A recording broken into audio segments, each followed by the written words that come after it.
stand amazed in the presence of Jesus the Nazarene, and wonder how he could love me, a sinner condemned unclean.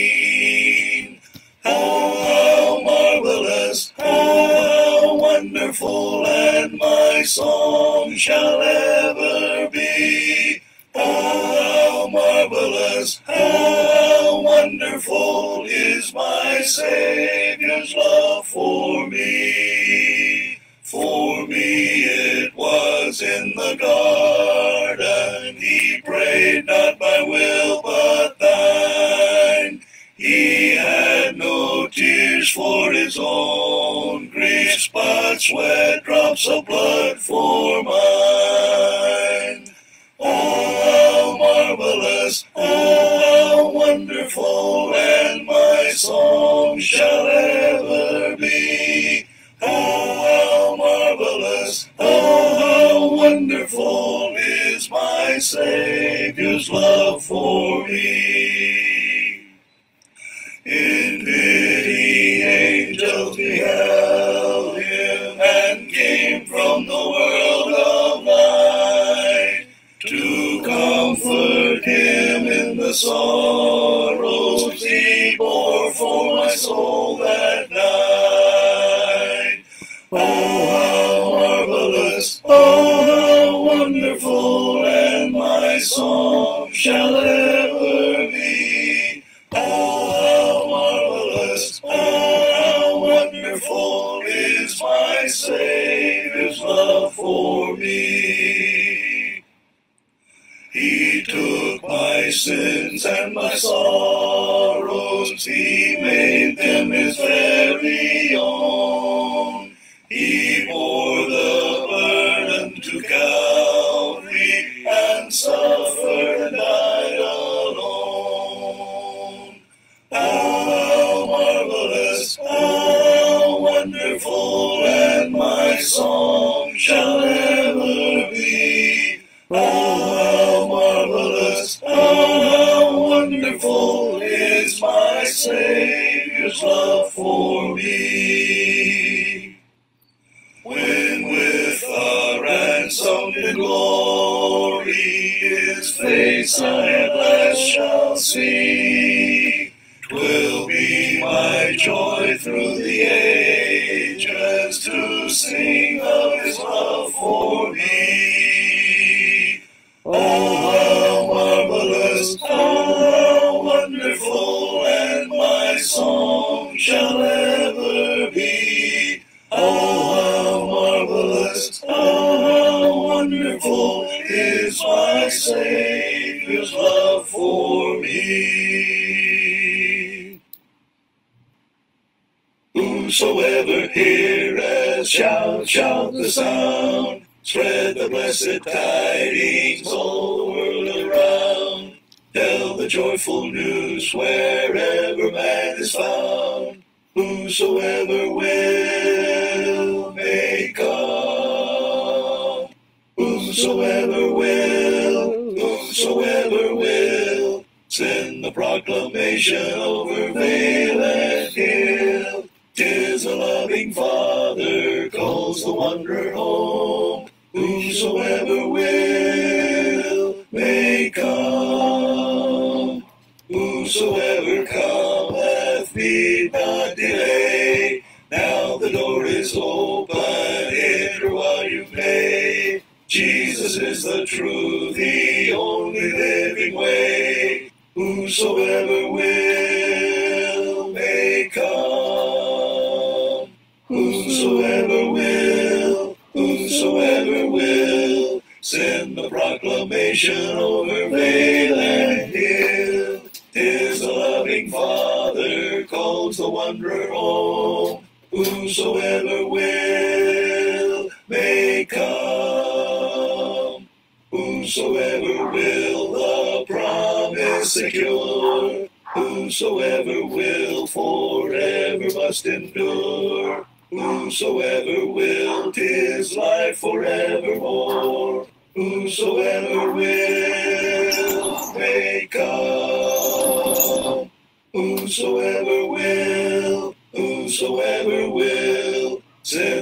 proclamation over vale and hill. 'Tis a loving Father calls the wanderer home. Whosoever will may come. Lord Jesus, I long to be perfectly whole. I want Thee forever to live in my soul. Break down every idol, cast out every foe. Now wash me and I shall be whiter than snow. Whiter than snow, yes, whiter than snow. Now wash me and I shall be whiter than snow. Lord Jesus, look down from Thy throne in the skies and help me to make a complete sacrifice. I give up myself and whatever I know. Now wash me and I shall be whiter than snow. Whiter than snow, yes, whiter than snow. Now wash me and I shall be whiter than snow. Lord Jesus, Thou seest I patiently wait. Come now and within me a new heart create. To those who have sought Thee, Thou never saidst no. Now wash me and I shall be whiter than snow. Whiter than snow, yes, whiter than snow. Now wash me and I shall be whiter than snow. Ay, magandang gabi mga kapatid. Simula po actually, hindi pala unang araw, pangalawang araw po ng linggo, araw po ng Lunes. Parang holiday po ngayon, ano po? Parang merong religious holiday po sa araw na ito. Kaya maganda po na tayo po ay magkatipon sa impapawid, tulad ng ating ginagawa, para mag-aral po sa salita po ng Diyos. Yung ating pong tatalakay sa gabing ito ay pangalawang bahagi. Niyaong tinalakay natin nung Biyernes ng gabi. Ano po? Ito ay patungkol sa compromise. Yung po yung unang bahagi, ipiniliwanag po natin ang kahulugan ng compromise. Sa gabing ito, tatalakayan natin ng mga dahilan bakit nagko-compromise sa mga Kristiyano. What motivates compromises? Yun po ang ating pag-aaralan po sa gabing ito. So, binabati po natin ang magandang gabi ang lahat ng ating mga kababayan sa may Katagalugan, sa Metro Manila, at sa buong bansa. Binabati rin po natin ang ating mga kaigsuonan. Maayong gabi sa inyong tanan, mga igsuon. At binabati rin natin ang ating mga kakabsat na imbang gabi, kada kaya amin kakabsat. Binabati natin ang mga Bicol region, ating mga kapatid po dyan, Diyos marahin na banggi sa Indugabos, sa ating mga katugangan. Maupay nga gabi, kabugtuan ko ang Kristo. Yan po naman sa mga waray-waray at sa mga taga-Pangasinan, masanto siya labi at si kayon, amin. At siyempre, hindi pa uli po ang mga kapampangan. May pabengi, kaya ko nga. So, kung kayo po ay Melayo, salamat pagi. Kung kayo po ay Indonesian, salamat malam. So, ito po ang ating pag-aaral ay mahalaga sapagkat ang ating pinag-uusapan ay katotohanan. Hindi po nagbabago ang katotohanan sa anumang kalagayan. The truth cannot change under any circumstance. The truth is the truth. Ang katotohanan ay ang katotohanan. Hindi pwedeng baguhin. Sa larangan po ng politics, compromise is a necessity. Kailangan nilang gawin yun. Otherwise, walang batas na magagawa. Primarily, ang purpose ng parliamentary debate is to compromise. Kasi kung hindi, wala talaga batas. Sabihin, may mga bagay na yung proposed bill ay hindi magugustuhan ng kabila. So kung hindi sila magkakasundo, if they will not compromise, ay walang mangyayari sa batas. That is why there is no perfect law, dahil it is a result of compromise. So yun po yung pwede sa material na larangan, sa pamahalahan, they should be compromising, otherwise wala talagang mangyayari. So dito po sa pananampalataya, there is no compromise. Dahil po sa katotohanan that the truth doesn't change because the problem doesn't change. Ang problema ay ang kasalanan. So ang solusyon ay ang katotohanan. Kaya nga po, hindi pwede magbago. There's compromise is not a part of the truth. Makikita natin. Nabalik po tayo sa ating question, what motivates compromises? Bakit yung ibang mga Kristiyano, they will give up a part of their faith para which is compromise? Bakit ginagawa nila? Why do they do that? What are the reasons? Bakit ginagawa nila yun? So yun po ang ating bigyang pansin sa gabing ito. Now, this is a open study. In other words, lahat po ng pag-aaral sa Biblia ay open studies. In other words, meron tayong kalayaan na suriin. At kung hindi tayo sumasang-ayon, patunayan mula sa pahina ng Banal na Kasulatan, bakit hindi ito totoo. In the same manner na we prove the truth by searching the scriptures, we also disprove false doctrine by the scriptures. Pareho lang po yun. So ito po ang ating titignan. Ano ba yung dahilan? What are the different reasons for compromises? Why do Christians compromise? Yun po ang ating pag-aaralan. Bakit marunong mag-Tagalog si Brother Nicholas Roca? Magandang gabi, parang yan yun. Si Brother Nicholas Roca yan. So dito makikita natin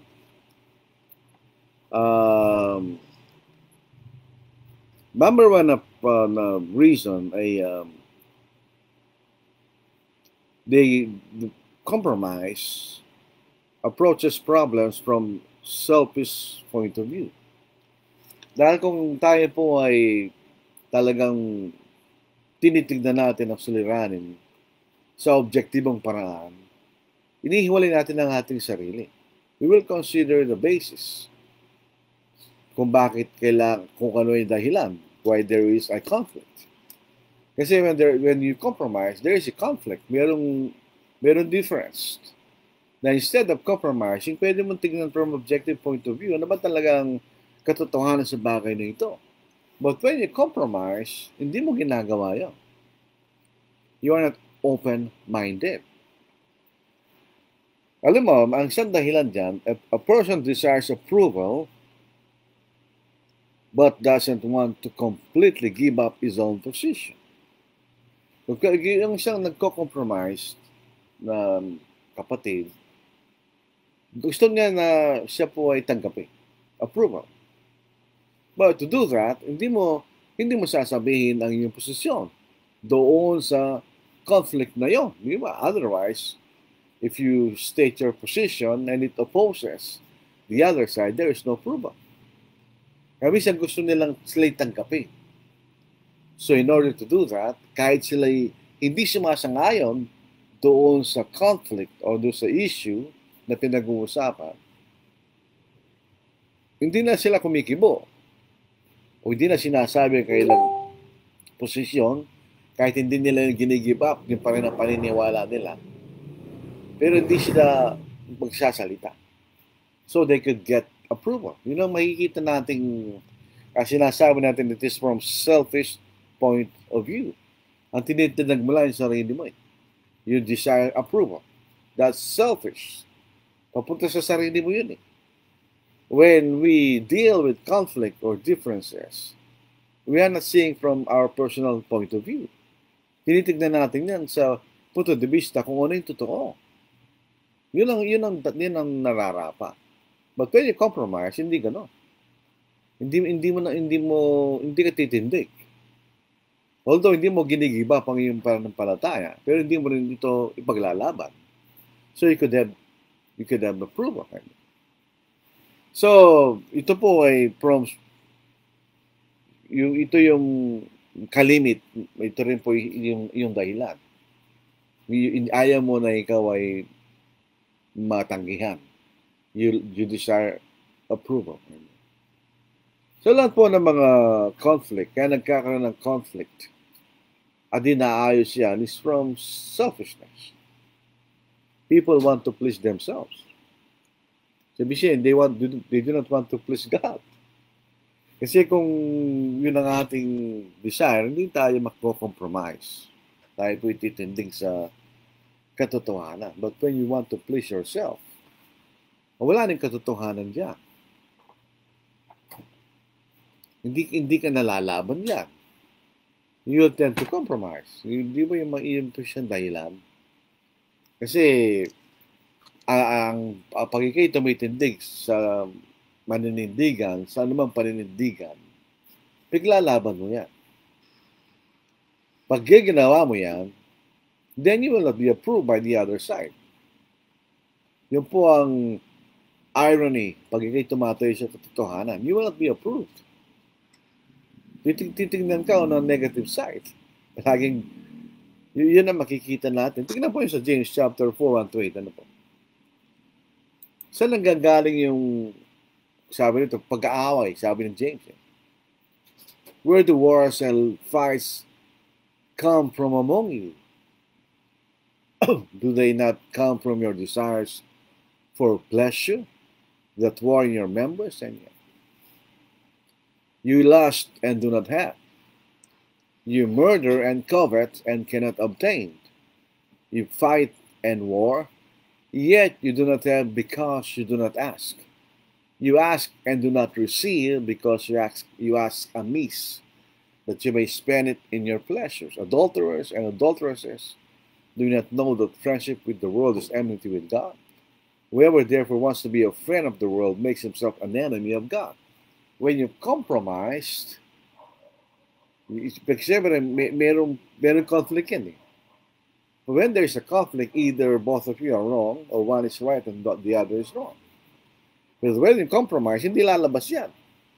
Mananahimik yung issue na yun. But you do not please God. Kaya nakikipag kaibigan ka sa sanglibutan. Sabi rito sa ating binabasa kanya.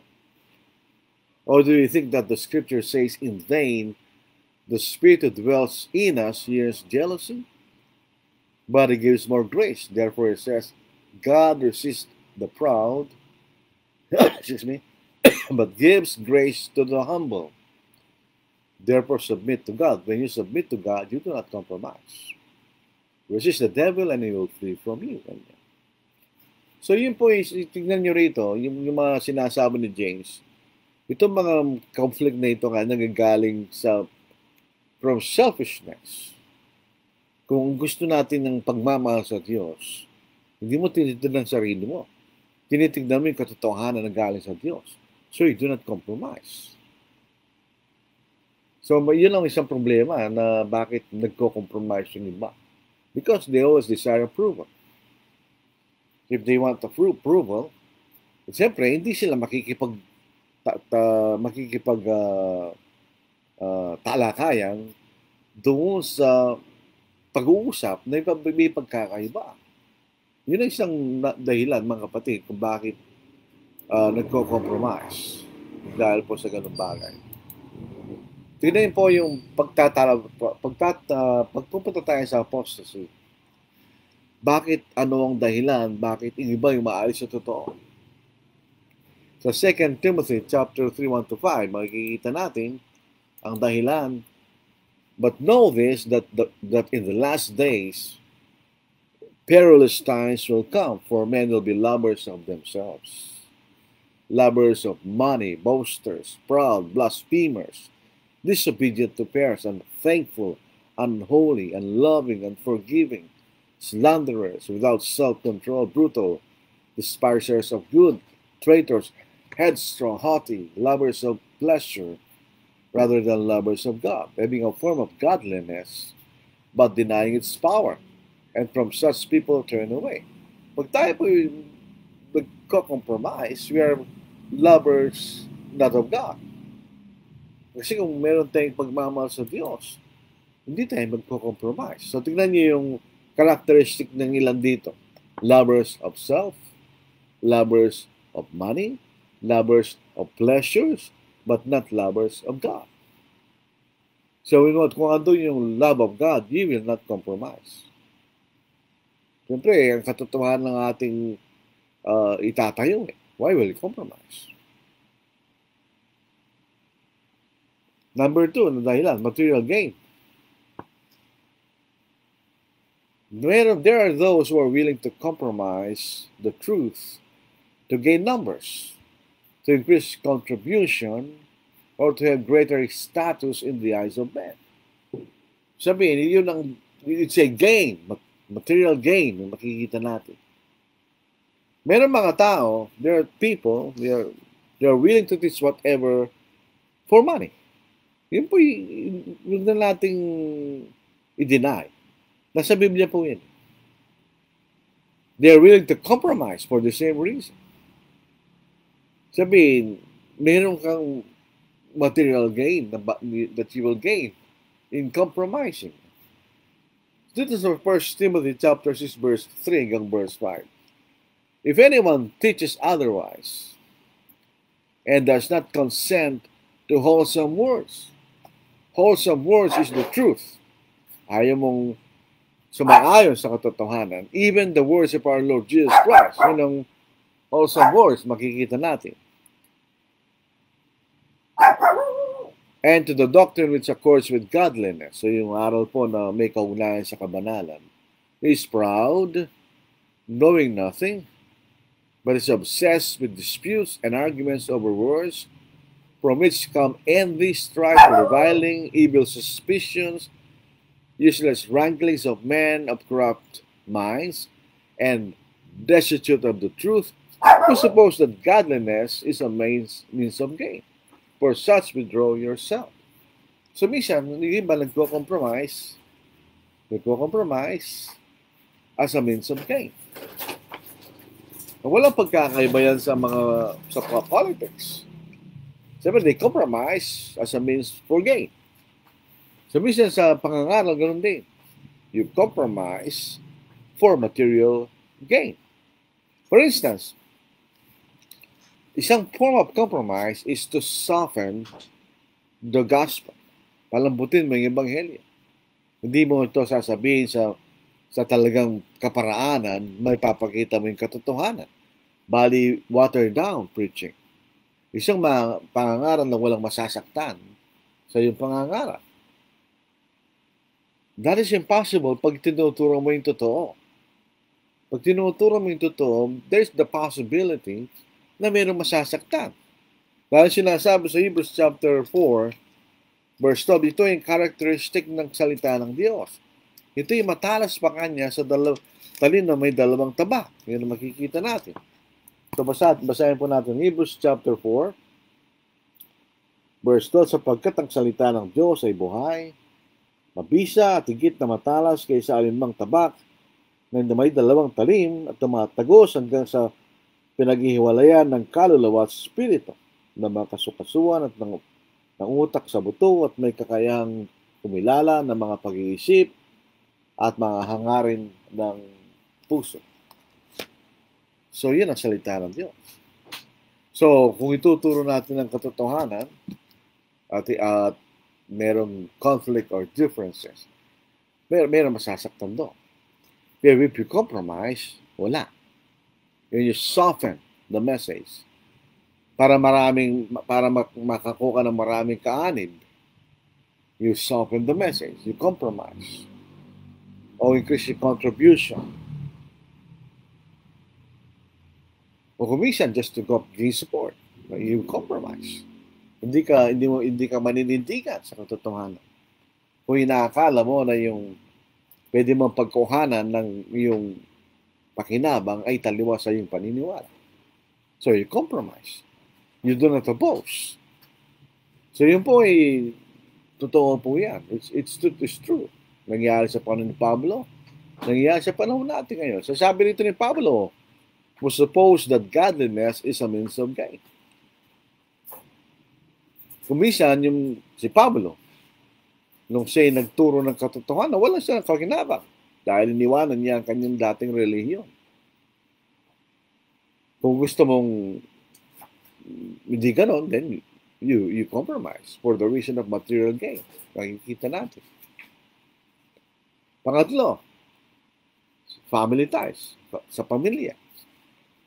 Ito po ay karaniwan, wala na po sa silipunan ng mga Pilipino. We are family-oriented.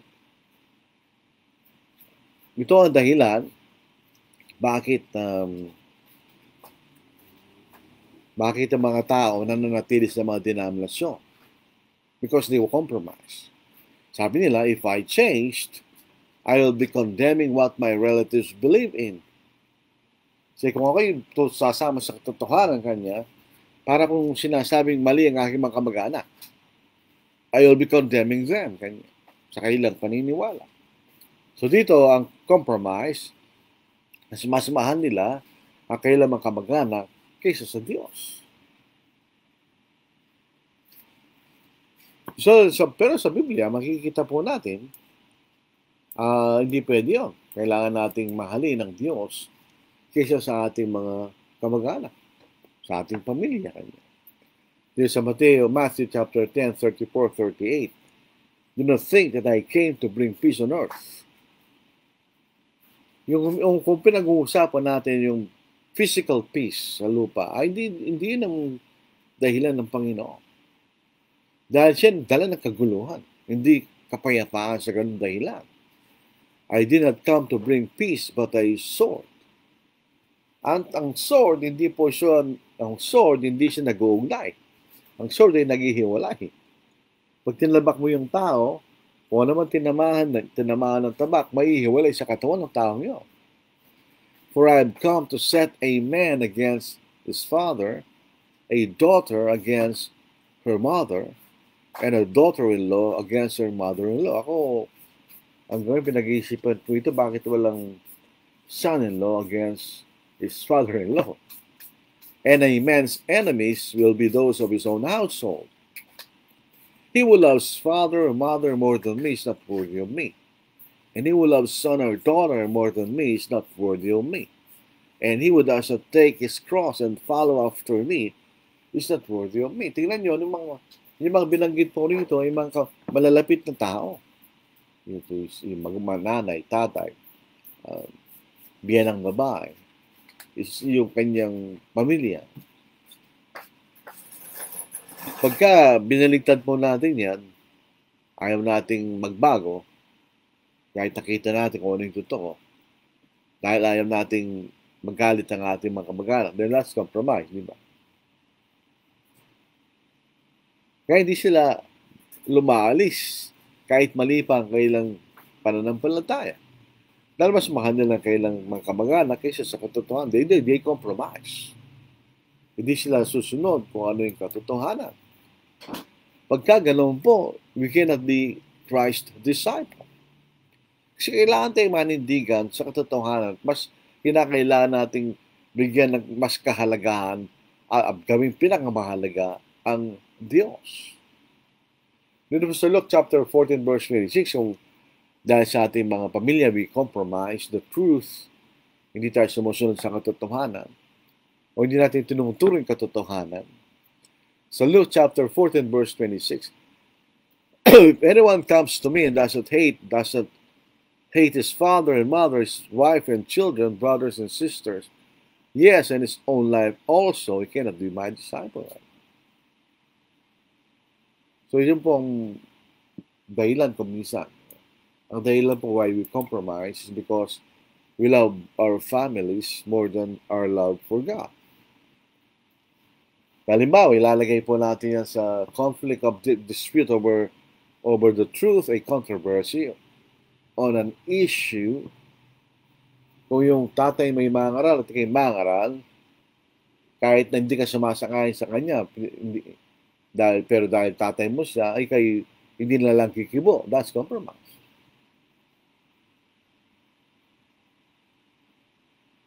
Bakit hindi ka kumikibo? Because you love your father than God. Diba? Number 3, fear. Takot. Alam niyo, ang takot po ay pwede mong makita sa iba't ibang paraan. Why do some Christians compromise? Because the fear of losing friendships drives some to compromise positions to appear peer-friendly. So in other words, kung kayo po, malimbawa, you are a group of preachers, kakaibigan kayo, at hanggang siya nagtuturo ng mali, hindi ka na lang kikibo. Bakit? Baka pag kumibo ako, pag sabihin ko itong kapatid na ito, hindi na mawawala ng aming friendship kanya. Ay, hindi po tama yun. Natatakot ka na mawala yung friendship ninyo.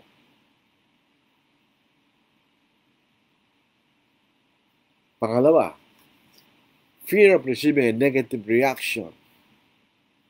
Halimbawa, mali yung pananampalataya ng kapatid.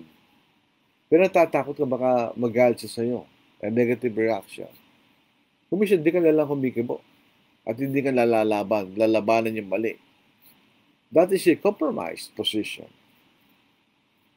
Di ba? That's a compromised position. Dahil dapat sabihan mo siya na siya'y mali, alang-alang sa kanyang kaluluwa. So pag tayo natatakot, most probably will compromise. Kasi mas mahirap tumindig sa pananampalataya.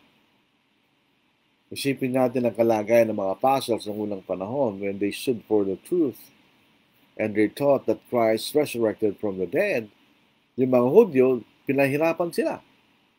Hinulong sila. Tinatakot sila. Sinasaktan sila. Pero hindi sila umuro. Di ba? Kaya pag meron tayong takot, uurong ka. Hindi mo ipaglalaban ng pananampalataya. Pero dito po yung mga, pag ganun po ang ating sitwasyon, you're fearful to stand for the truth, ay hindi po tayo pupunta sa langit niyan. Dahil ang pinakaunang listahan ng mga kasalanan sa Revelation 21 verse 8 ay yung natatakot. But the cowardly, tingnan number 1 yan, unbelieving, abominable, murderers, sexually immoral, sorcerers, idolaters, and all liars, mga talang bakakon, sabi ng mga Bisaya, shall have their part in the lake which burns with fire and brimstone, which is the second death. So, ibig sabihin, hindi tayo maliligtas. Kung tayo po ay nauna po ang takot kaysa sa ating pananampalataya. Hindi ko nagsabi yan, ha? Sapagkat ang Diyos lamang ang magpakapagbibigay sa atin ng buhay na walang hanggan. Kung baligtaran yan, if you will stand for the truth and we compromise. Sa Hebrews chapter 10 verse 31, yan ang makakatakot kanya. It is a fearful thing to fall into the hands of the living God. Isang magandang bagay kung ikaw ay sumusunod sa Diyos. Dadalhin ka na sa langit. Pero nakakatakot on the other hand, pag hindi tayo lumalakad sa totoo and we compromise. When we compromise, we do not walk in the truth. Diba? So, because of fear, we compromise. O kaya, those who compromise do not like confrontations. I do not desire confrontation either. Mas maganda na sana yung wala kang kaaway. But that is not possible pag tayo po'y nasa katotohanan. When some people compromise because of they do not like confrontation, they think they have created unity by avoiding differences, by shelving the differences.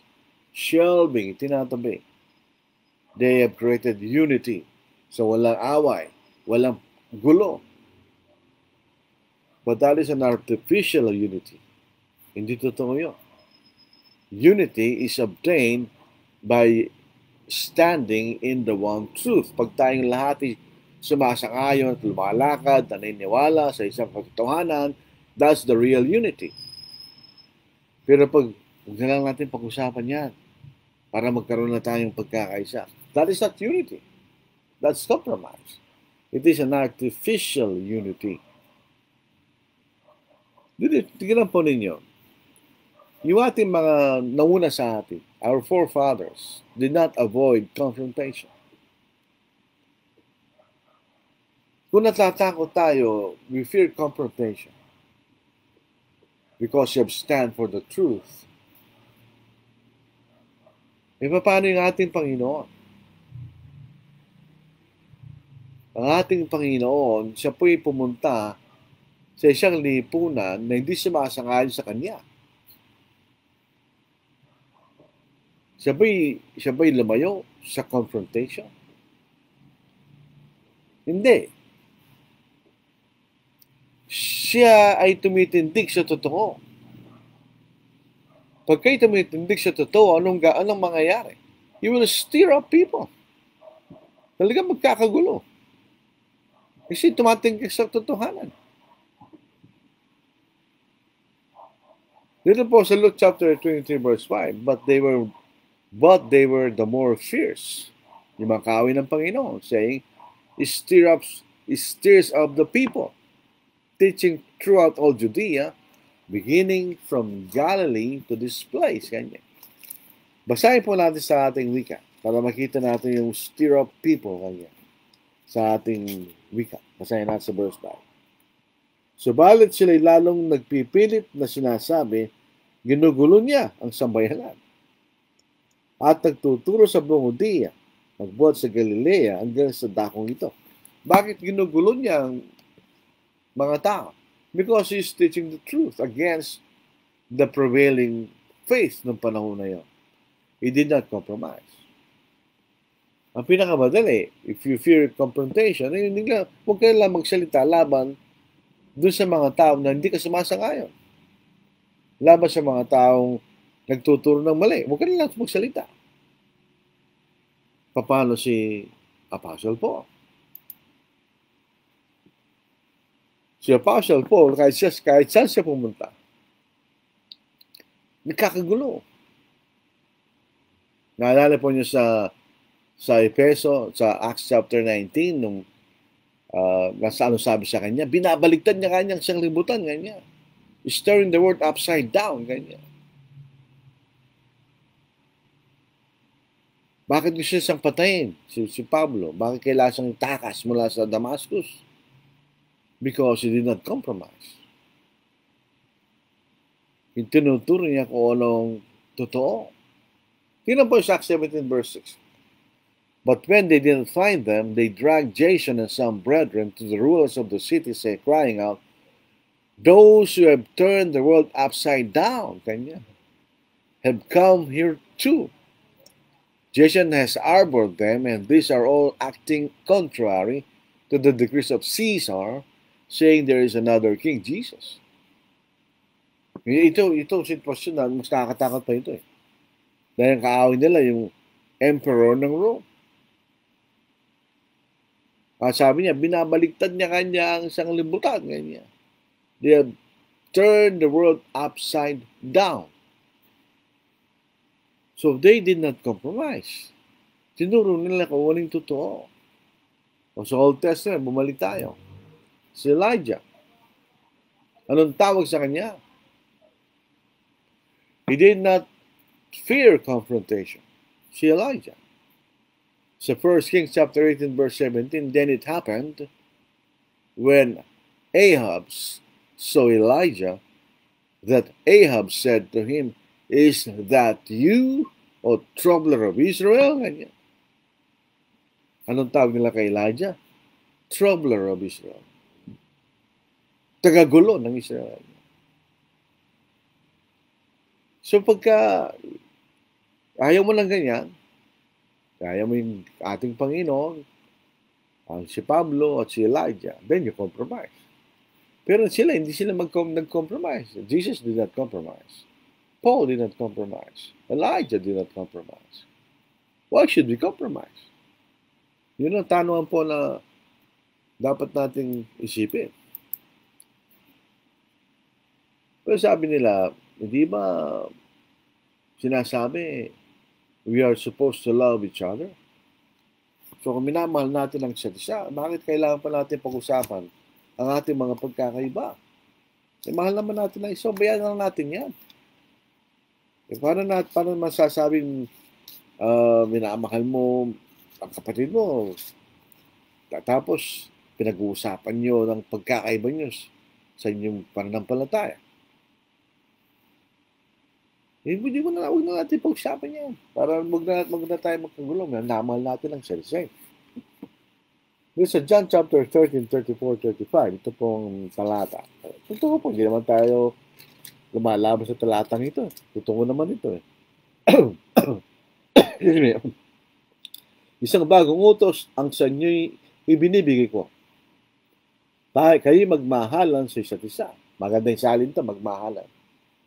Kung paanong minamahal ko kayo, magmahalan din kayo sa isa't isa. Sa pamagitan nito ay makikilala ng lahat ng mga tao na kayo ay aking mga alagad. Kung tayo, ito naman ang problema, hindi sila consistent. Kung tayo may pag-ibig sa isa't isa, at pagmamahal din yun. Question, pangutana, saludsod, utang, pregunta. Kung minamahal ba natin ang ating mga anak? Minamahal ba natin ang ating mga anak? Do we love our children if we never confront them over their mistakes? Hindi That's the opposite. Doon nga sa Proverbs 22 verse 6, pag puminamog, paluin mo kanya O kaya, sabihan mo sa kanyang pagkakamali. Pag tayo po ay we are compromising, hindi tayo kasama ng Panginoon. If you compromise, you are not with Jesus. Hindi tayo inutusan ng Panginoon to compromise. If you are not with Jesus because you are compromising, then you are opposing Him. Pagka hindi tayo kumikibo laban sa mali, ano yun? Are you with the truth? If you are with the truth, then you will oppose error. Kung kahit sino pa yung nagkakamali, kay kapatid mo pa yan, sa pananampalataya, kay sino man siya, you have to oppose him. Pero kung hindi mo ginagawa yan, then you are not with Jesus. Kasi, paano tayo nagtuturo ng tama kung di natin kino-confront yung mali? Hindi mo mga kapatid? Hindi naman tayo palaging ganun. We only confront when there's error. Doon lang tayo lalaban. Hindi naman tayo palaging ganun sermon mo. Hindi naman. Pero kailangan mong gawin. Dahil that's the whole counsel of God. Kasama yun Hindi natin pwedeng tanggalin yun. Paano yung church discipline? We just compromise para wala lang gulo. Ganun ba yun? Sa Matthew chapter 12 verse 30, he who is not with me is against me. And he who doesn't gather with me scatters abroad. So ang ating Panginoon, ang kanyang ginawa ay pangaral niya yung totoo. Kaya nga hindi siya tinanggap ng bansang Israel. Dahil ang kanyang pangangaral ay hindi sumasang-ayon sa paniniwala ng mga Hudyo sa panahon niya. Pero hindi siya nag-compromise. Tumindig siya sa katotohanan. May makikita natin, mga kapatid. Pagka ganoon, hindi tayo kumikibo o sinatanggap natin yung mga tao nagtuturo ng mali, anong ginagawa natin? We are giving the impression that we approved of error. Pag tinanggap mo yung tao at sumasama ka sa gawain ng Panginoon, doon sa tao alam mong may maling aral, anong sinasabi mo? Para mo sinasabi, sumasangayon ka doon sa mali ng tao yun. Samantala sa 2 John, verse 10 hanggang verse 11, hindi ka pwede. If anyone comes to you and does not bring this doctrine, do not receive him into your house, nor greet him. For he who greets him shares in his evil deeds. Pag sumama ka sa isang tao na tuturo ng mali, masasama ka rin doon sa kanyang pagkakamali. So, yun po makita natin,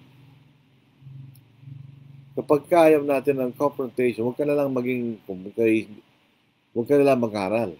Because sa pangangaral, you will, whether you like it or not, you will face confrontation. Dahil siyempre, lalabanan mo yung mali. A debate is a confrontation. Pero kung ikay compromise, you do not want that. Kaya mo. Hindi ka nasasali doon. You will avoid it. Whether that's compromise. Makikita natin. O kaya, it's a simple lack of faith.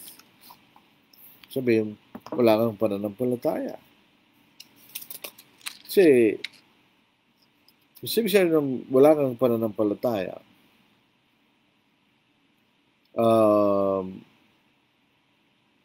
hindi ka tumitindig sa pananampalataya, hindi ka naniniwala. Doon siya sinasabi ng salita ng Diyos, wala kang pananampalataya. Pero kung alam mo na ikay may pananampalataya, ikay maninindigan sa katotohanan, whether you like it or not. Makita natin, kasi nasa katotohanan kay. Kailangan tayo magtiwala.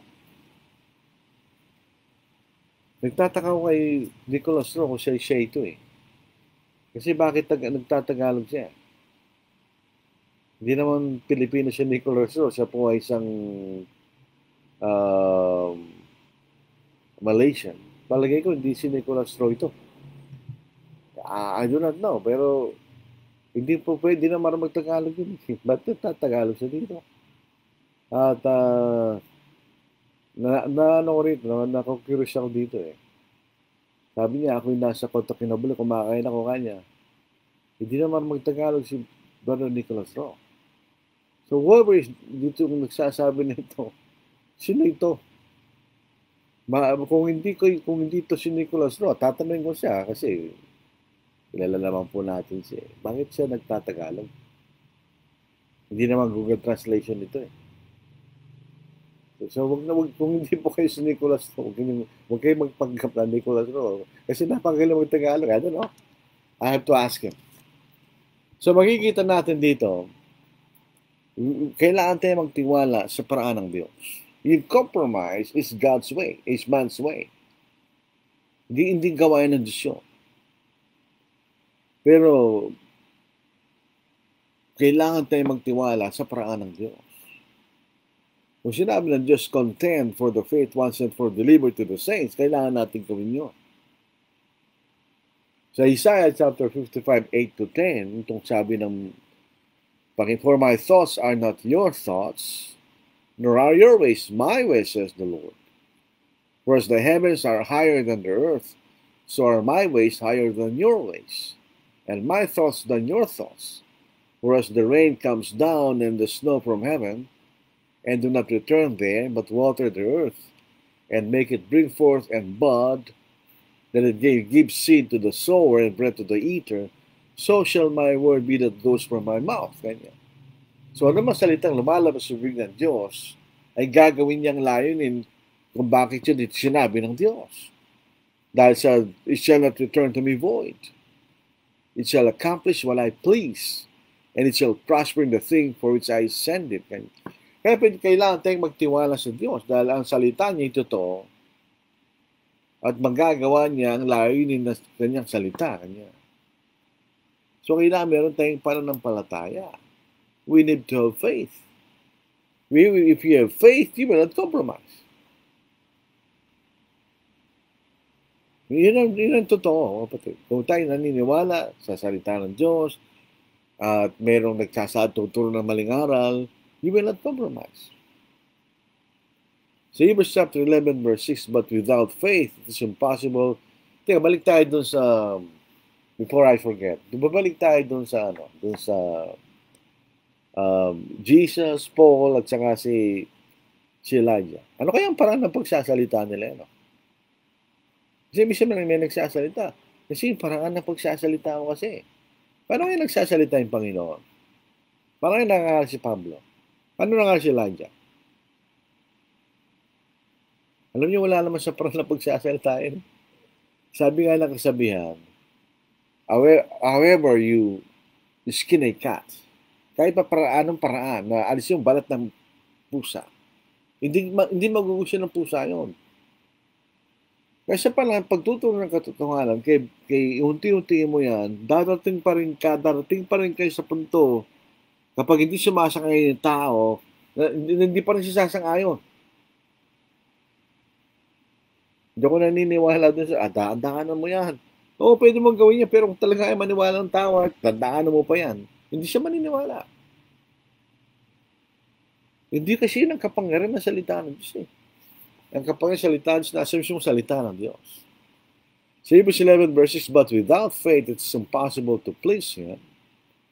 For he who comes to God must believe that He is, and that He is a rewarder of those who diligently seek Him. So we have to have faith. Hebrews 3:12, beware, brethren, lest there be in any of you an evil heart of unbelief in departing from the living God. Yung tao lumalabas sa totoo at nagtuturo ng totoo, yan ang sinasabing evil heart of unbelief. Dahil kung ikinasa ang totohanan lang, walang masama doon. There's nothing evil with the truth. Yung wala sa katotohanan, masasabi natin evil heart of unbelief na makikita natin. So, ito ba ay yung bang paraan ng compromise, yung ba yung naging successful? Mga kapatid. Yung bang compromise, sino bang gumawa ng compromise, sila ba yung naging successful? Ang totoo, hindi. If you are regarding success from God's point of view, ay hindi po. Hindi sila naging successful. Pagka tayo po yung nananahimik, po sa ating sabihin, sa ating paniniwala, kapag merong conflict, that's compromise. If you fear confrontation at hindi ka na nagsasalita laban doon sa mali, that's compromise. Akala natin pag hindi ka nagsasalita, wala kang problema doon. Mayroon ha.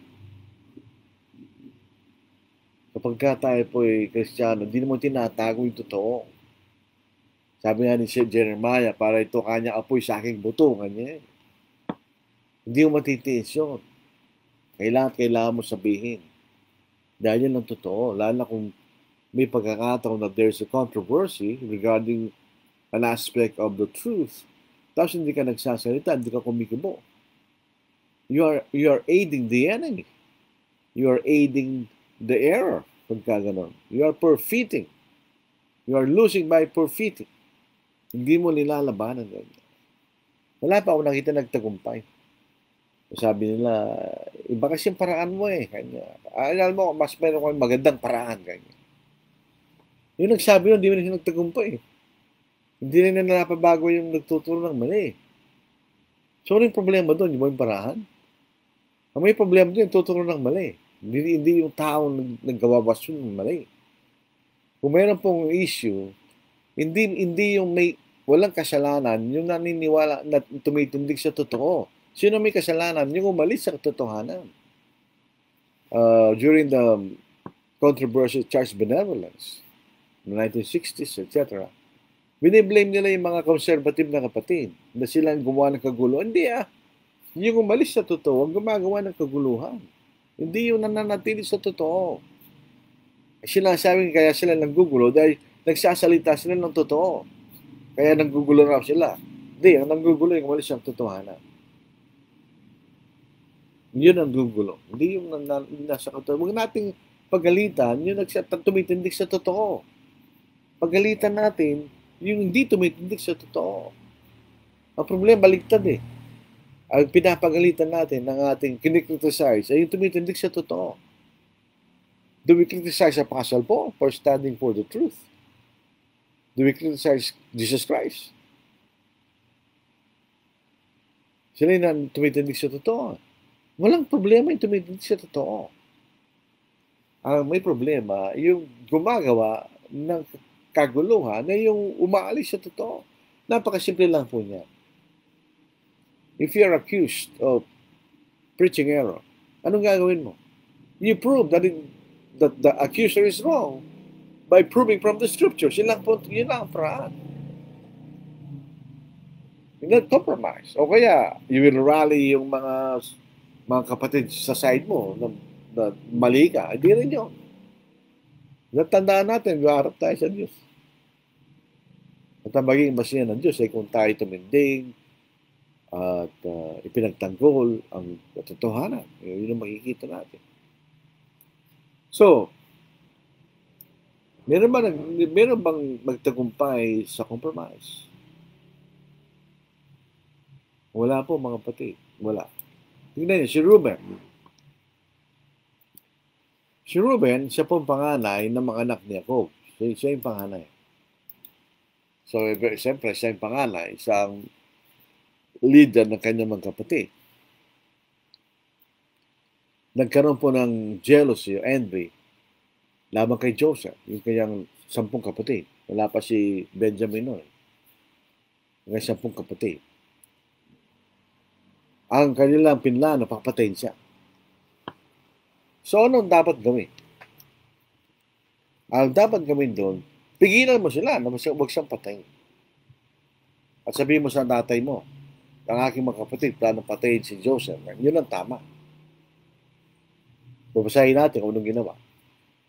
Now when they saw him afar off, si Joseph, the dreamer, na mayroong coat of several colors, even before he came near them, they conspired against him to kill him.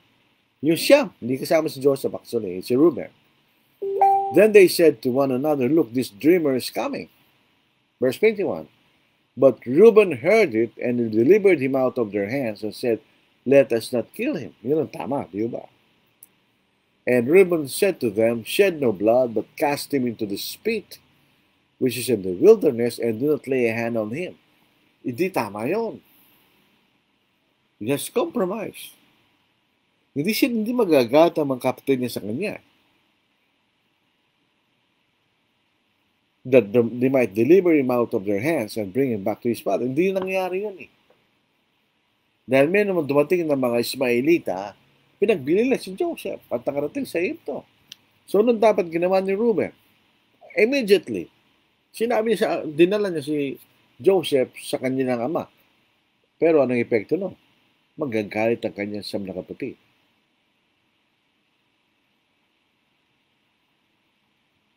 Di ba? Nagtagumpay ba si Reuben? Hindi.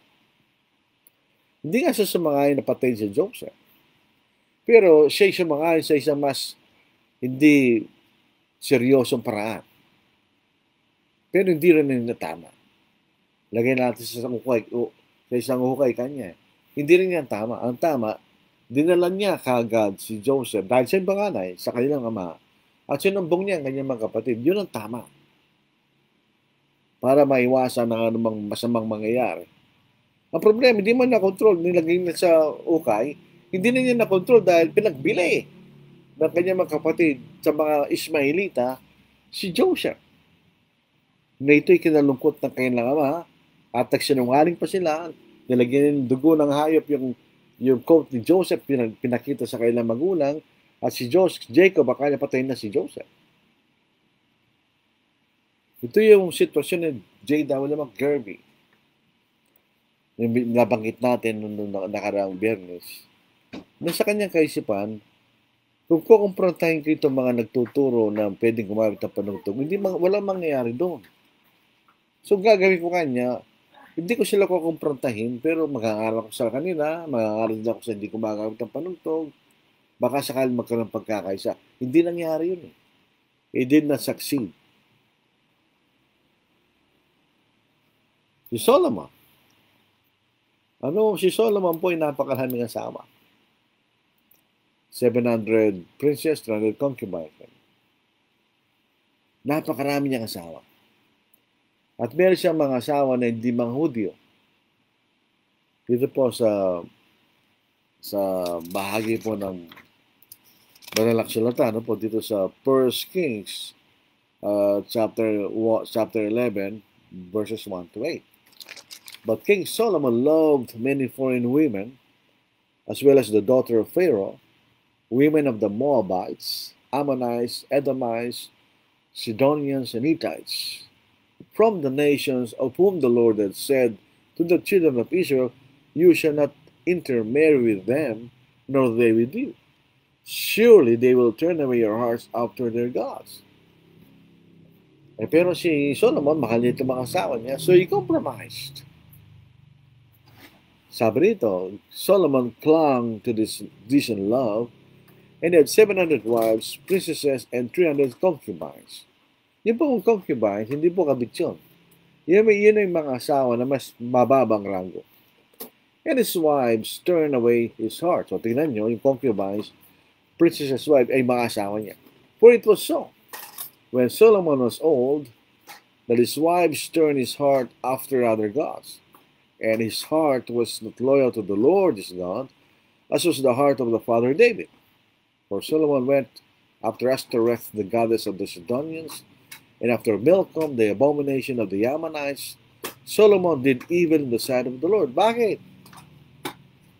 Pinagawa pa niya ng mga temple dito sa verse 7. Then Solomon built a high place for Chemosh, the abomination of Moab, on the hill that is of Jerusalem, and for Molech, the abomination of the people of Ammon, and did likewise for his foreign wives who burned incense sacrifice to their God. Kasi ninyo si Molech, ito po sa Jeremiah, ito yung Diyos na kung sinunog nila yung kailang mga anak. So, nung nangyari kay Solomon, i-compromise. Instead na iwalay niya yung mga asawa niya. Dahil bawal yun, di ba? Alala po na si Ezra chapter 12. Hindi walay na mga Hudyo kailang mga asawang babae na hindi mga Hudyo. So, siya nag-compromise. Nasa Diyos pa rin siya sa kanyang kaisipan. But at the same time, nasa mga Diyos-Diyosan. Dahil sumambas siya sa kanila eh. At gumawa pa siya ng mga panambahan sa mga Diyos-Diyosan na ito. But there is no compromise between God and idols. Hindi pwede yun. Hindi mo pwedeng you love God partially. Kasi nga, partial na yun. Dahil meron na isang sumasamba na sa Diyos-Diyosan yun eh. So you cannot partially violate God's word. Pagka ikaw ay lumabag sa isa, lumabag ka sa lahat. So James chapter 2 verse 10. For whoever shall keep the whole law and yet stumble in one point, he is guilty of all. For he who said, "Do not commit adultery," also said, "Do not murder." But if you do not commit adultery, but you do murder, you have become transgressor of the law. Ibig sabihin, ikaw pa rin makasalanan, di ka pa rin maliligtas. So tingnan niyo, yung dalawang ito, they compromise. Hindi naman sila nagtagumpay. How do we keep unity of faith without compromise? Ito dapat nating tingnan. Paano natin gagawin yan? Unity comes with the knowledge that there is just one truth. Meron lang isang katotohanan. So hindi ka pwede mag-compromise. Isa lang naman ang totohanan eh. Dito po sa Ephesians chapter 4, verse 1 hanggang verse 6. I, therefore, the prisoner of the Lord, nasulat mo niya ito, nakabilanggo siya, beseech you to walk worthy of the calling with which you are called, with all lowliness and gentleness, with long suffering, bearing with one another in love, endeavoring to keep the unity of the Spirit in the bond of peace. There is one body and one Spirit, just as you are called in one hope of your calling, one Lord, one faith, one baptism, one God and Father of all, who is above all and all, and through all, and you all. So ito, meron pong isa lang po ang katotohanan eh. So dapat dun lang tayo. At dapat alam natin yun. Na meron lamang isang katotohanan. So we cannot compromise. If there's only one truth, we cannot compromise. Isa lang ang totoo. And alam po yung definition ng compromise. You give up part of your faith. Hindi, meron lang isang totoo. So hindi po tayo pwedeng, cannot compromise. So unity, paano tayo magkakaroon ng pagkakaisa? Pagka pinagsisikapan natin, nailagay nating sarili, lumakad tayo sa katotohanan, at meron tayong isang layunin. Anong isang layunin natin? Dito sa Ephesians chapter 4, verse 11, and he himself gave some to be apostles, and some to be prophets, and some evangelists, some pastors, and teachers, for the equipping of the saints, for the work of ministry, work of service, for the edifying of the body of Christ, till we all come to the unity of the faith and of the knowledge of the Son of God, to a perfect man, or complete man, to the measure of the stature of the fullness of Christ. So, ang layunin po na, magkaisa tayo sa pananampalataya. Magkaisa tayo sa kaalaman tungkol sa anak ng Diyos na dapat natin gayahin ganyan. Yun tayo magkakaroon ng pagkakaisa. Kung tayo magsasakayon sa totohanan, tayo susunod lalakad doon sa katotohanan na yun. At iisa lang pong daan na binigay ng Diyos. Walang maraming daan. Pag-compromise, sa maraming daan yan eh. Maraming daan yan, pag-compromise. Yung denominationalism is basically compromise. So, ang daming daan yan. Daan na Methodist, Baptist, Presbyterian, etc. Pero sa Biblia, there is only one way. Sa Jeremiah chapter 32, verse 38, they shall be my people, and I will be their God. Then I will give them one heart and one way, that they may fear me forever for the good of them and their children after them. I will give them, future tense, hindi po sa panahon ni Jeremiah ito. I will give them one heart and one way. One way. Not ways, one way. Ano yun? Jesus is that way. Ang ating Panginoon, siya lang ang daan. Ito po ay isang metonymy. Jesus said to me, I am the way, the truth, and the life. No one comes to the Father except through me. Ano yung the way? Siya yung daan. Sa paanong paraan? Sa pamagitan ng katotohanan. At siya, pag gano'n na ginawa mo, hindi kayo magkakaroon ng buhay na walang hanggan. Yun ang sinasabi ng ating Panginoon. So the way, there's only one way. The way is Christ. Makikita natin. And tayo po'y nagkakaisa sa layunin. We are united with one purpose. Ano yun? Therefore, if there is any consolation in Christ, if any comfort of love, if any fellowship of the Spirit, if any affection and mercy, fulfill my joy by being like-minded, having the same love, being of one accord, of one mind. So ito yung pagkakaisa. Being like-minded. Paano yung kaisipan natin? Kaisipan nagaling sa totohanan. The same love, saan? Sa katotohanan, sa Diyos, sa isa't isa. At tayo nagkakasundo at meron tayong kaisipan. So pagka ganon, there is no compromise. Walang kwartong compromise sa ganong sitwasyon. So yun ang dahilan po, mga kapatid. Bakit ang mga iba ay they compromise? Akala natin, we always choose the easy way out. Yun po ang nature ng tao kasi. There is a Easy way out. Ganyan. Then, binibo ko Brother Nicholas, na baka Google niya kaya ito.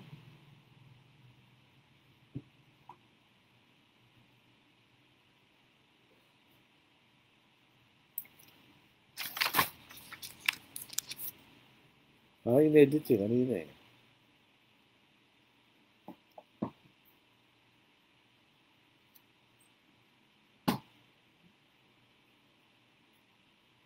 Akala ko malaboy si Broderick eh. Sabasahin po natin ng mga bumati. Dave Valdez, ito yung kapitbahay po namin ito sa Golden Land. Magandang gabi po. Nicholas Rowe. Magandang gabi kapatid. Magandang paksa ang pag-uusapan mo ngayong gabi. Kumakain ako mula sa Kota Kinabalu, Sabah, Malaysia. Tendi ah. Si Agosto 12, siya po ay taga Mindanao, sa Iblaan.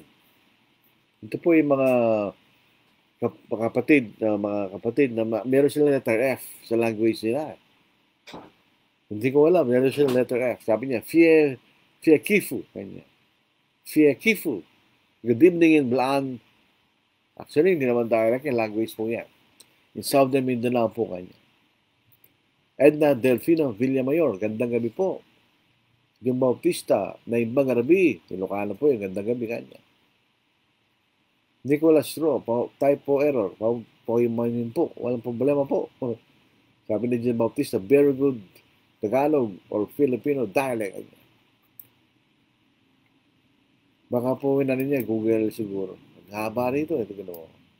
Sa pananaw ng Church of Christ, sa pananaw ng katotohanan, ang pagpapromiso at kasakatutan sa Biblia ay nangulugan ng unting-unting pagkalayo mula sa salita ng Diyos na kadalasan nagsisimula sa maliit na koneksyon na nagbubukas ng pinto sa kasalanan, idolatria, at espiritual na apostasiya na mahantong sa pagkawala ng pananampalataya at relasyon kay Jesus na nangangailangan ng pagsisisi at matatag na pagbabalik sa banal na kasulatan upang maiwasan ng espiritual na panganib at mamuhay ng may pagsunod.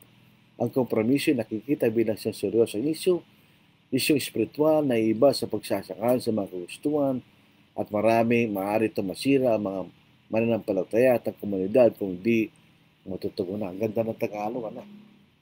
Pero it's a very formal Tagalog. Siguro nasa Google Translation po yun.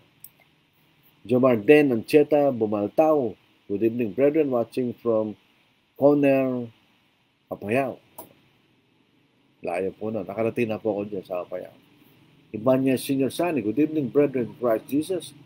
Niti Amlakanlalag. Good PM po sa lahat. Good PM din. Regime Arguelas. Good evening sa lahat. At sa iyo, Brother Lordy. Salamat po. Meron pong comment. Mamaya na po yung comments. Tigdarashin. Good evening po. Akala ko nabuhay si Brother Rick eh. Si Chona po ito kanya. Ito yung kanyang balo. Nagulat ako doon eh. Adro Romero, good evening mga kapatid. Happy listening to all. Sorry Brad, lobat kasi si Pico. Ginamit yung cellphone ni Brother Rick. Sabi, yes, I'm using a Google Translator. Akala, sabi ko na eh. Rafael Ortiz, good evening po. Marisa Rieta Manzanillo, magandang gabi po sa lahat ng mga kapatid.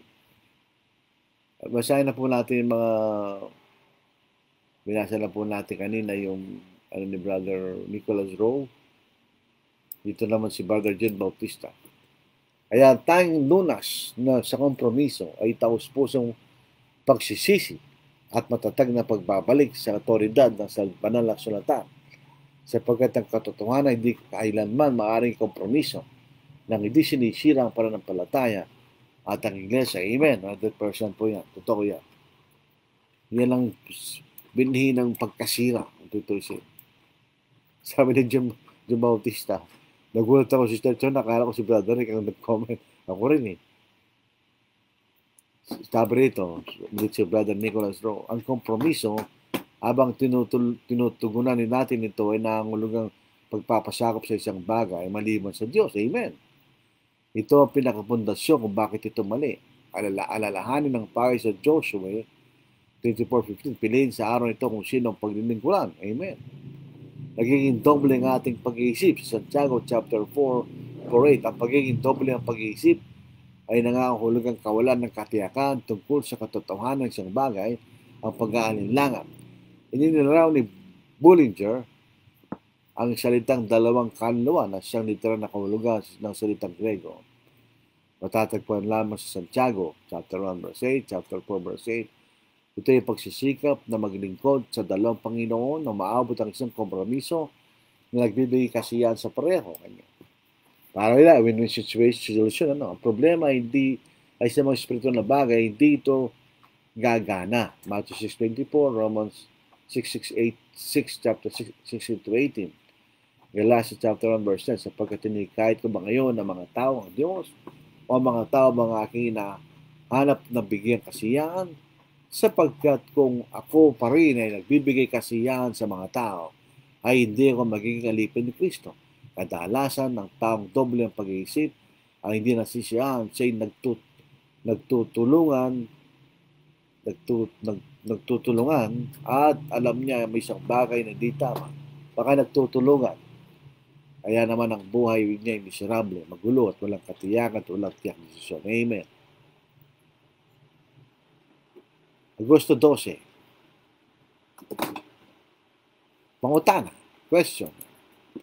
Pag alam ng community na yung mag-asawa ay biblically married at may mga anak na, pag tumanggap ng gospel ang usaw pareho, kailangan po ba mapag-iwalayin? Yes.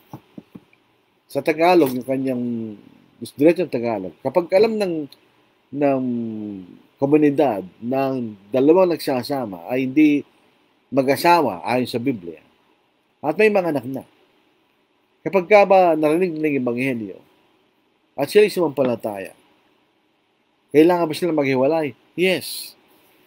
Because they need to repent. Yung kailang pagsasama ay kasalanan.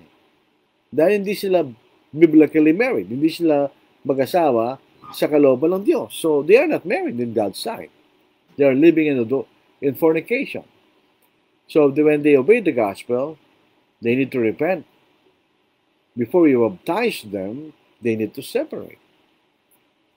Otherwise, compromise din yun.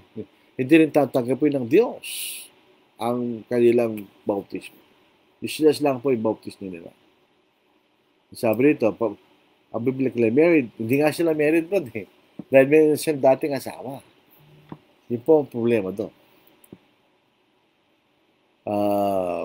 Ito po ang comment ni Brother Jim Bautista.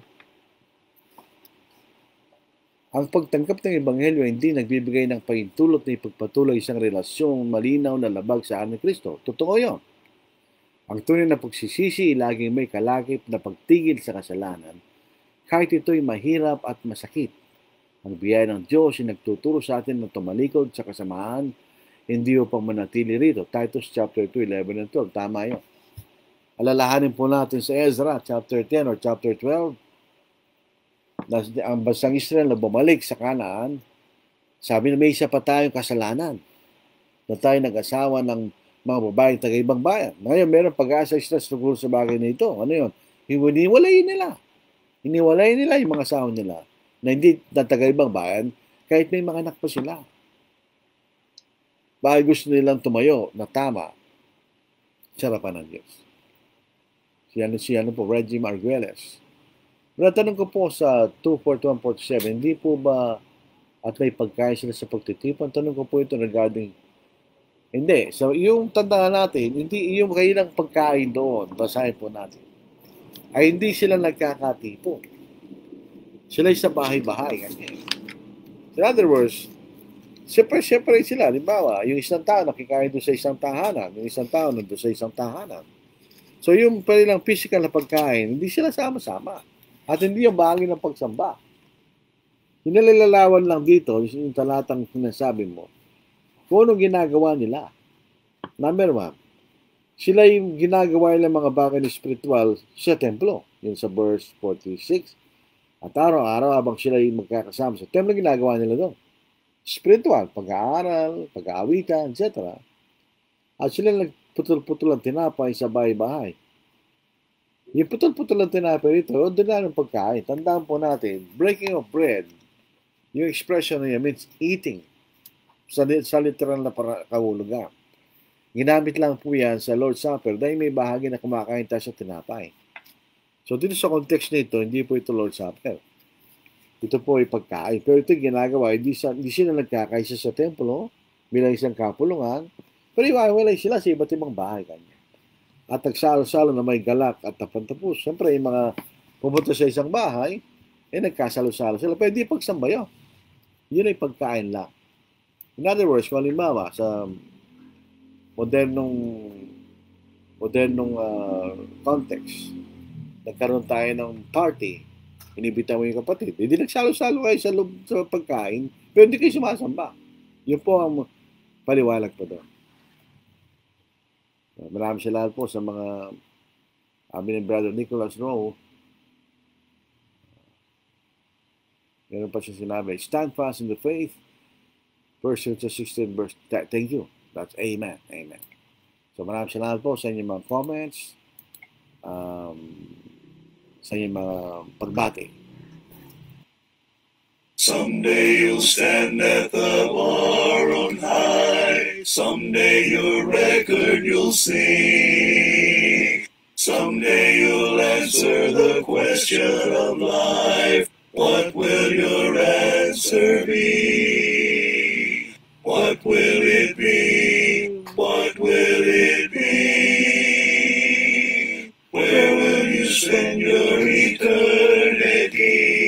What will it be? Oh, what will it be? What will your answer be? What will it be? Sadly, you'll stand if you're unprepared. Trembling, you'll fall on your knee. Facing the sentence of life or of death. What will that sentence be? What will it be? What will it be? Where will you spend your eternity? What will it be? Oh, what will it be?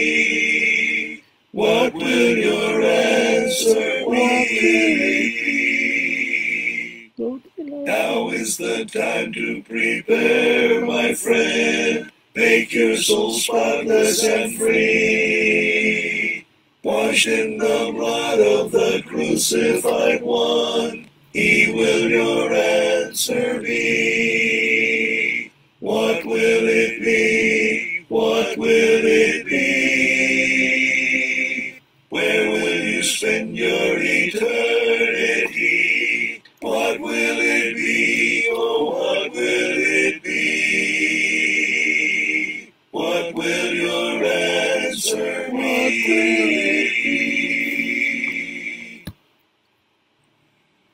When my soul is worn and weary, and my eyes are filled with grief, when my hands in desperation reach to heaven for relief,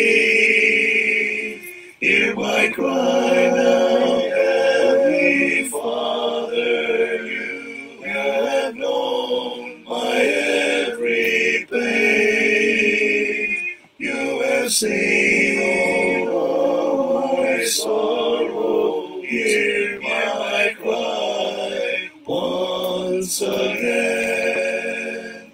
Would I find the words there waiting if I had the strength to start? Could a mortal tongue interpret all the sorrow of a heart? Hear my cry now, Heavenly Father. You have known my every pain. You have seen all my sorrow. Hear my cry once again. Spirit, search me in my and discern this growing gray. Intercede in understanding. Hear the things I cannot say. Hear my cry, Heavenly Father. You have known my every play. You have seen all my sorrow. Hear my cry once again.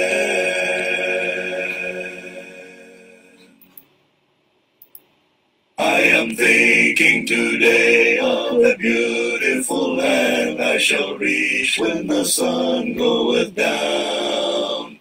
When through wonderful grace by my Savior I stand, will there be any stars in my crown? Will there be any stars in my crown? When at evening the sun goeth down, when I wake with the blessed in the mansions of rest, will there be any stars in my crown?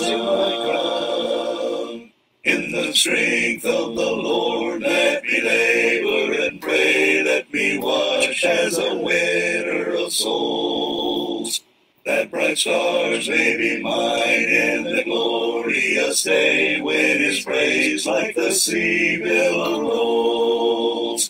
Will there be any stars in my crown? When at evening the sun goeth down, when I wake with the blessed in the mansions of rest, will there be any stars in my crown? Oh, what joy it will be when His face I behold, living gems at His feet to lay down. It would sweeten my bliss in the city of gold, should there be any stars in my crown. Will there be any stars in my crown? When at evening the sun goeth down, when I wake with the blessed in the mansions of rest, will there be any stars in my crown?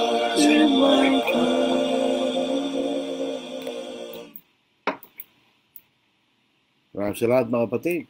So, kasa po tayo sa ating pag-aaral po sa gabing ito. Kung meron po kayong tanong na gusto nyong pag-aaral po natin, tutuloy po natin ang ating pag-aaral po sa Church Benevolence sa Miyerkules. Yung pong individual versus church responsibilities. Yung po ay isang basihan ng mga kapatid na naniniwala sa ang local church ay maaaring tumulong sa mga nangangailangan di kapatid. Kumbaga, kung ito ay individual responsibility, yun din po ay church responsibility, yun ang kayo ng pinaniniwalaan. So bago po tayo maghiwalay, tayo po ay manalangin ng mababalan. Kayo po ibang puso nagpapasalamat sa inyo sa pagkakataong muli na binigyan niyo sa amin sa gabing ito na pag-aralan po yung salita. Nawa sa buong kapakababaan ay tanggapin ng mga nakikinig ang mga salita mo. Kung saan ay pag-aralan po nila sa leksikan ng mga kasunatan, kung tunay nga po ang katotohanan na ituturo sa gabing ito. Nawa yung alisin po ninyo sa amin espiritu ng kataasan, kahabugan, kundi espiritu ng kapakababaan. Tanggapin namin kung ano yung katotohanan at ang inyong kalooban. Ama, kami po ay nasa gitna ng hindi matiwasay na kalagayan ng aming bansa. Kaya po yung mahingi sa inyo ng tulong upang ang aming mga namamahala ay magkaroon ng karunungan at may saayos po ang landas ng aming bayan upang kami na yung mga sa bayan ito ay pagpatuloy po sa pagsamba at paglingkod sa inyo sa buong katiwasayan at kapayapaan. Patawarin po niyo kami sa iyong mga pagkakamali at naway tulot niyo na mga aming mga ginagawang pangangaral sa Ebanghelyo ay maging matagumpay, kahit man lamang na magkaroon po kami ng pagkakataon na maituro ang inyong salita. Sana po huwag niyo kami pabayaan, ibigay niyo sa amin ang aming araw-araw na pangangailangan. Ilayo kami sa mga tukso pang hindi kayo mahiwalay sa inyo, Diyos. At sana ay bigay pa rin niyo kami ng karagdagan ng buhay sa bukas. At ang mga bagay pong ito ay aming itinadalangin na may buong pagpapasalamat sa pangalan sa Kristo. Amen. Maraming salamat po. Kita-kita tayo sa gabi ng Miyerkules. The Lord willing, ano ba yung Miyerkules? 8, 9, 10? Kung wala ka lumang dahilan, tayo po'y magkikita sa Miyerkules ng gabi. Kung may dahilan, baka maging Webes ng gabi. The Lord willing. Ano po? Maraming salamat. Mag-ingat po tayo. God bless.